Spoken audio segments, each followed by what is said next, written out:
Hey guys, welcome back to my channel. So today we're going to be talking about the new La Prairie Essence in Foundation Cushion Foundation, and I have it in the shade Pure Ivory N20. So if you're interested in seeing me apply this to my face, give you some of my thoughts, give you my final review, do a check-in, all that stuff, then just keep on watching. So I just hauled this product in my last haul video. I purchased this from Bergdorf Goodman. It's $195, and again, I have it in the shade Pure Ivory N20. So it comes in 8 different shades, and La Prairie categorizes their shades with an N for neutral, NW for neutral warm, W for warm, and then NC for neutral cool. And it looks like they have 3 neutral shades, 2 neutral warm shades, 1 warm shade, and 2 neutral cool shades, which are all on the light side. So it looks like N20, the one that I got, is on the lighter side, and the darkest shade that they have is N30, which is called Satin Nude. So the cushion foundation comes in a box like this, and here is the actual here's the actual packaging for the cushion. It has the La Prairie on the lid here, it's chrome finish, and then there's the La Prairie like cobalt blue packaging at the bottom. Flips open, there is a mirror over here, it comes with a little sponge, and then there is where the product comes out. It also comes with an extra cushion, so a refill. So you basically get 2.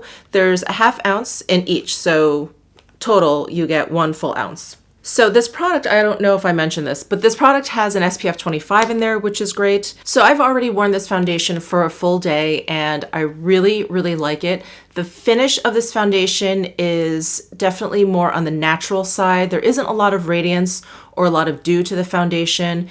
It definitely has like a light to medium, definitely leaning more towards medium kind of coverage. It goes on very, very smoothly. So when I tested out this foundation the other day, I put it on with no primer. I didn't set it down with any powder. And as the day progressed, I realized it started to sink into a lot of my expression lines. So, you know, I guess I frown a lot, and it was starting to sink into some of my lines here. It was sinking into my laugh lines here. So those were becoming a little bit more emphasized as the day went on, but I decided to put a little bit of setting powder on there midday, and that actually helped a lot. So this is definitely a foundation that I think you need to set down if you don't want it to move or if you don't want it to sink into lines. It surprisingly stayed okay underneath my eyes though. I didn't get any kind of sinking into the finer lines here under my eyes. It was just the more like prominent lines that I have on my forehead, between my brows, and around my mouth. So I actually left my under eye area alone, and the product never actually sunk into those fine lines. So I thought that was really interesting that it only sunk into my expression lines and not like my under eye lines. All right, so let's get into the application of this product. So the mechanism inside this packaging is a little bit different than a typical cushion foundation, at least the experience that I've had with other cushion products. Other cushion products that I've used and seen, they all have just a sponge sort of sitting in this case, and it's just doused in the product. And then there's a lid that kind of clicks over the sponge that keeps it moist. And then, you know, you flip the lid open, you kind of push your applicator, you know, your sponge or your brush onto the sponge to pick up product, and that's it. The mechanism inside this particular quote-unquote cushion product is that this is a netting, and that yes, there is a sponge on here, but this sponge is not doused in any product. You actually have to click down, and then the product dispenses through these holes, and then it kind of fills up this little sponge, and it kind of comes through the netting. So it's a little bit different in that regard, and I didn't think much of it except that you really cannot use a brush at all with this product because you have to press down. Now, you could, I guess, press down with your fingers and then run your brush over here, but you can't actually take your brush and like press it down onto the mechanism because you'll ruin the bristles of your brush. So you're kind of forced to use a sponge or, you know, a flat sponge like the one that comes with the product. So that is one thing to keep in mind. If you are like a die-hard brush user, you could probably take a sponge and apply it to your face and then use your brush to spread it out and blend it out. but you're not going to be able to kind of go in directly into this because of the fact that you have to like press it down. So I did go onto the La Prairie site because I wanted to see how they applied this product. So they have a video on their site with a woman that uses the sponge that is included. She presses down to dispense the product, and she basically presses it into her skin all over. And then what she does with any of the leftover products, she kind of just rubs the sponge over it and then uses that to blend out. So I didn't use the one that is included. I basically used the same technique with my Sonia Kashuk sponge, and it worked fine. I don't think that those steps are necessary. I just went onto the site to see if there's anything kind of special that needed to be done. You could just sort of apply it the way you would normally apply foundation. So I'm going to go ahead right now and I'm going to take my sponge and I'm going to press it down, and I'm going to see if I can record the clicking sound on here. I don't know if you could hear that, but here is the product that I picked up. So a decent amount comes out with each click. It's not like you have to sit there and click it a lot, which is great. And I'm going to start at the center of my face and pounce.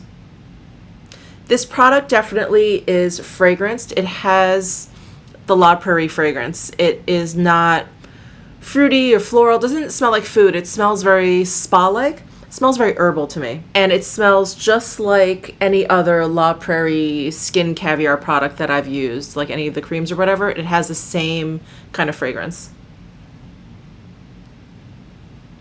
So you can probably see around my nose how it's pretty much like a medium kind of coverage there. A lot of my redness has been covered up, or at least dulled down quite a bit.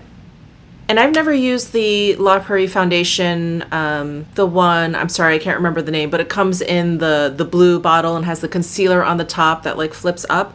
I've never used that foundation because it is a much fuller coverage foundation, and that generally is not the kind of foundation that I like to use. So I was intrigued by this one in particular because it's supposed to have a lighter foundation, which I believe it does. So I've applied it to the bottom half of my face basically. I think it's a pretty decent color match between my face and my neck. So one thing I do like about this mechanism that you have to press down to dispense the product is I don't think you have to worry too much about it all drying out. Like with those other cushion foundations, if you didn't lock that lid in place, that cushion was gonna dry out really, really quickly. So at least there's no worry with that. There's nothing that you have to kind of take care of. You can just take the sponge that comes with it, place it right on top, and close your compact, and that's it. So there's one layer of the foundation all over my face. I like the coverage of this. I think on days where I'm feeling a little bit blotchy, a little bit more uneven than usual, which is actually the case today because I'm premenstrual, and I'm thankful I don't have any major breakouts, but for some reason my skin just starts to look really blotchy, you know, like my red spot starts to look really red, especially around my nose and my jawline. So a higher coverage foundation was welcome today, and I think it's doing a good job evening out my skin tone, but I don't think it's completely full and that you can't see any of my skin underneath. I think you can still see some of my freckles, some of my sunspots here. I think you can still see those fine. So I'm very, very happy with this coverage. So this foundation takes a little bit to set, and as it sets, you're gonna see that it becomes a little bit more powdery looking. It is definitely not a radiant foundation. I think I mentioned that already. So you're gonna see it kind of start to set down as something that is definitely closer to like a natural finish. And I personally prefer something with a little bit more radiance. So I'm probably gonna add a little bit of my Charlotte Tilbury Hollywood Flawless Filter over this foundation, just to give my skin a little bit of dewiness, a little bit of, I don't know, what I sort of perceive as a healthy, youthful glow. I'm gonna add a little bit of that on. I'm also gonna go ahead and powder where I powdered the other day where I kind of needed it. So kind of between my brows and around my expression lines. But since I'm gonna be doing a full day wear test for you guys, I'm not gonna add any concealer because I want you guys to see that it didn't sink actually into my fine lines. It didn't emphasize the fine lines under my eyes or anything. So I'm gonna leave that area of my face as untouched as possible. I'm not going to powder it, and I'm not going to add any concealer. Upon first application, I think it's really, really great. I do really like this foundation. I don't think it clings to any dry patches. You'll see on my forehead here that nothing kind of odd is going on. and that's where I have texture. If this is your first video with me, I have dry sensitive skin. I suffer from eczema, and I have a lot of kind of like older eczema issues here where it's just left my skin a little bit uneven, a little bit textured.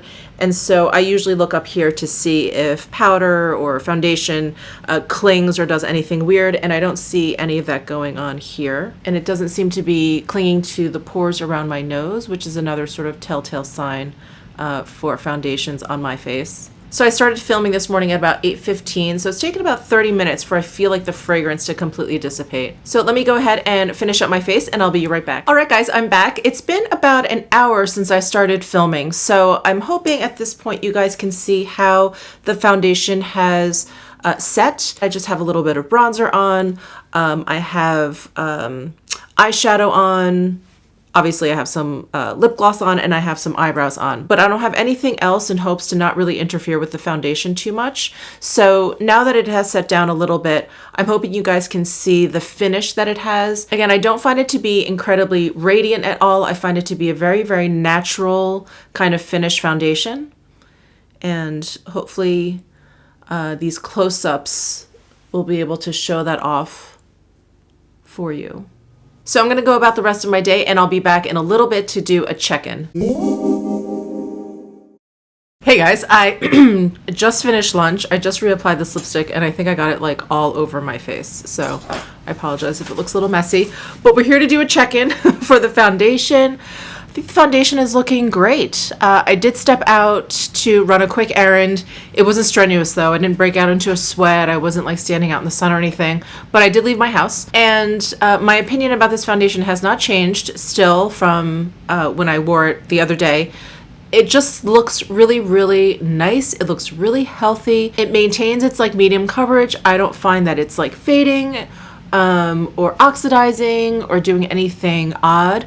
I don't feel like it is separating or clinging to my texture or doing anything funky on my skin at all. So I do really appreciate that. The areas that I did powder between my brows, around the tip of my nose, and around my laugh lines here, I think has maintained the foundation in its original sort of state.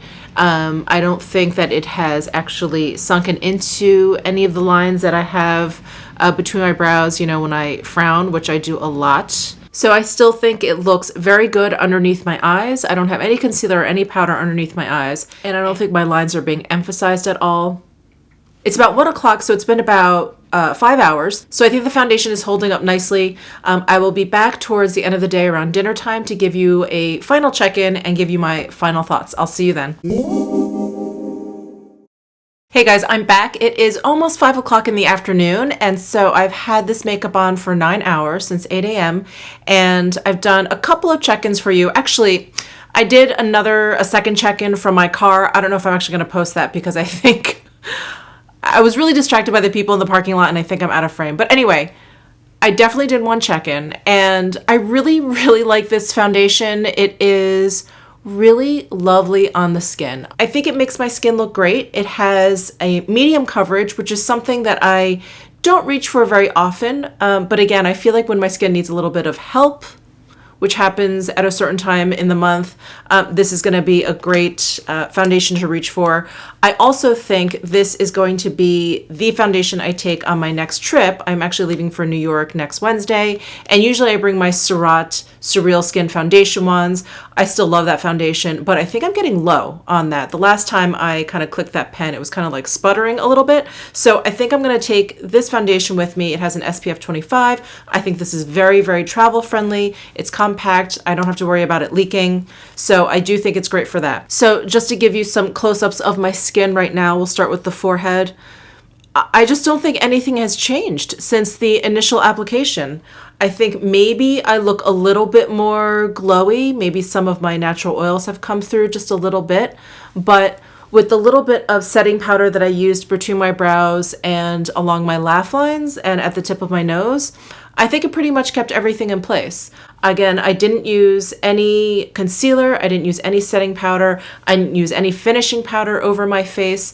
And so what you see basically, except for right here where I have like bronzer and a little bit of the Charlotte Tilbury highlighter and down my nose, what you see is the foundation, is the finish of the foundation. So here along my jawline and all over my forehead. I think I mentioned that it hasn't oxidized, and I just think it looks really, really nice. It looks like my skin, but better. I know so many of you are going to ask me to compare this to other foundations that I really like and enjoy. I think I like my regular La Mer foundation that has a medium coverage. That one has a little bit more coverage than this. This one is like a light medium, leans towards medium, like heavily leans towards medium. I think the La Mer foundation is like a solid medium, can very quickly get built up to like a medium full. I like both of them very much. I think I like if I had to choose, I would probably choose the La Mer foundation over this La Prairie foundation, only because I don't know, I've had it longer. I know it works. I just love that one. In terms of the other foundations I've been using, let me think. The Kogan Do Aqua foundation. That foundation I feel like looks better the longer I have it on. So that's what I kind of love about the Aqua foundation. I feel like by hour 3 or 4, it just looks great, and it looks great until the end of the day. It really kind of takes some time to kind of like meld with my skin. And so I feel like this one starts out a little bit better, but I feel like the Kogan Do kind of ends a little bit better, if that makes sense. And then what are some other foundations I've been using? The Chanel Le Beige Healthy Glow, that very sheer one. I can't even compare it. That one has very, very light coverage. It's very different. It's just very, very different because it is such a light coverage foundation. The La Mer Reparative Skin Tint and the Chantecaille Just Skin Tinted Moisturizer, those have a little bit closer coverage to this, but I think this one still has a little bit more. And those are both a little bit more glowy. This one definitely has a more natural kind of finish, at least when I first put it on, until my oils come through. This one has like a matter, more natural finish than any of those in the Chanel, the Chantecaille, or the La Mer. I really love this foundation. I think it's going to be a great travel buddy and come with me on a lot of trips. So that's it for this video. I hope I answered all of your questions. If not, definitely leave me questions or comments down below in the comments section. Give this video a thumbs up if you enjoyed it. Subscribe before you leave. I would love to have you join my channel, and I will see you in my next video.